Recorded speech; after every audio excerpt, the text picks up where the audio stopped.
ఆహ్, మరి మావాడంత మాట్లాడట్లేదండి ఈరోజు. ఎందుకంటే ఎలాగైనా సక్సెస్ కొట్టబోతున్నాం. సక్సెస్ మీట్‌లో మళ్ళీ కలుస్తాం. సో, ఎక్కువ మాట్లాడతానప్పుడు.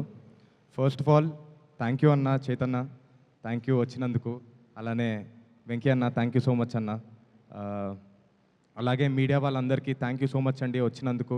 ఈరోజు మా ఈవెంట్‌కి థ్యాంక్ యూ సో మచ్. ముందుగా 1½ ఇయర్ బ్యాక్ అండి మేము 'మ్యాడ్' అనే సినిమాతో వచ్చాం.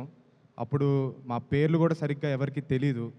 అలాంటిది ఆహ్, సినిమా రిలీజ్ అయిన కొన్ని రోజులకే హెవీగా రీల్స్ స్టార్ట్ అయిపోయాయి, మీమ్స్ స్టార్ట్ అయిపోయాయి. సో, మాకైతే దేవుళ్ళు ప్రేక్షకులే అండి. Thank you so much. 'Mad 1'ని గట్టిగా హిట్ చేపిచ్చారు. అందుకనే 'మ్యాడ్ 2' వస్తుంది మిమ్మల్ని ఇంకా ఎంటర్‌టైన్ చేయడానికి. Thank you so much. ఇకపోతే మా డైరెక్టర్ గారండి. ఆయనకి చాలా పిచ్చుంది సినిమా అంటే. అందుకనే దాన్ని 'మ్యాడ్' అనే టైటిల్‌తో చూపిస్తున్నారు. థ్యాంక్ యూ అండి. కళ్యాణ్ గారు ఇప్పుడు లేరిక్కడ. ఎందుకంటే ఆయనకి ఇంకా మిక్సింగ్ పనుల్లో బిజీగా ఉన్నారు. థ్యాంక్ యూ అన్న. Thank you so much. నన్ను తీసుకున్నందుకు సినిమాలోకి. I'll be very happy for rest of my life ఈ ఒక్క ప్రాజెక్ట్ కోసం. అలాగే చిన్నబాబు గారు, హారిక, అలానే వంశీ అన్న థ్యాంక్ యూ సో మచ్. నా పైన నమ్మకం పెట్టుకొని నన్ను ఈ సినిమాలో పార్ట్ చేసినందుకు థ్యాంక్ యూ సో మచ్.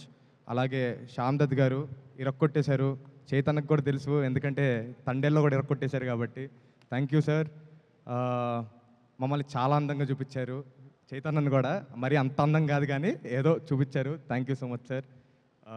ఇకపోతే భీమ్స్ అన్న పార్ట్ 1లో ఒక క్రేజీ పాట ఇచ్చాడండి మాకు, కాలేజ్ పాప అని. అన్నీ సూపర్ పాటలే, కాకపోతే ఒక పాట మాత్రం బీభత్సంగా జనాల్లోకి వెళ్ళింది. వెరీ గ్లాడ్ ఫర్ దాట్ అన్న. థ్యాంక్ యూ సో మచ్ మాకు ఆ వండర్ఫుల్ సాంగ్ ఇచ్చినందుకు. మళ్ళీ సెకండ్ పార్ట్లో దాన్ని తలదన్నేలా ఉంది ఈ పాటలన్నీ. Thank you so much.